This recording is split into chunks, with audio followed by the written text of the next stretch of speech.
आणि आता आपण न्यूज टॉप 9 कडे वळूया। सुरुवातीला मोठ्या राजकीय टॉप 9 बातम्या।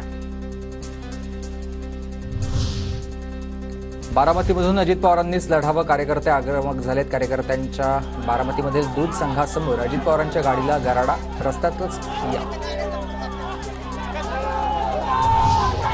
बारामतीत अजितदादाच हवे, बारामतीचा एकच वादा अजितदादा। लोकसभेच्या चुका येणाऱ्या इलेक्शनला भरून काढू, 1 लाखापेक्षा अधिक मताधिक्यानं निवडून आणू, असंही आश्वासन।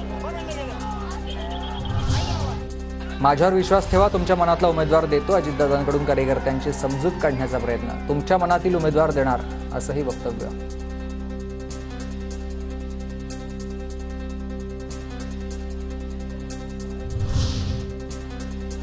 बारामतीमधील उमेदवारीच्या चर्चांवर प्रफुल्ल पटेलांकडून पूर्णविराम। अजित पवार बारामतीमधूनच विधानसभा निवडणूक लढणार, कुठलाही संभ्रम ठेवू नका, पटेलांनी केलंय स्पष्ट।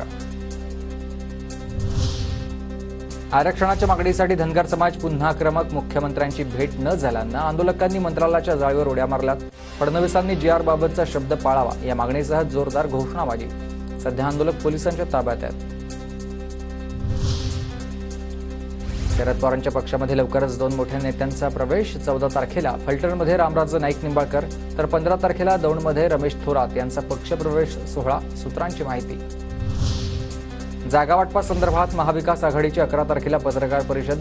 दादा शरद पवार, उद्धव ठाकरे आणि नाना पटोले हे उपस्थित राहतील आणि जागावाटपासंदर्भात कदाचित जाहीर करण्याची शक्यता फॉर्म्युला। रमेश कदम आणि अभिजित पाटलांनी घेतली पवारांची भेट। माढ्यातून अभिजित पाटील आमदारकीसाठी, तर रमेश कदम हे मोहोळमधून लढण्यासाठी इच्छुक आहेत।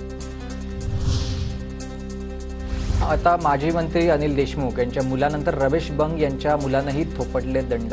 काटोलमधून सलील देशमुख यांनी शरद पवारांकडे उमेदवारी मागितली, तर हिंगणामधून रमेश बंग यांचा मुलगा दिनेश बंग यांचीही उमेदवारीची मागणी आहे।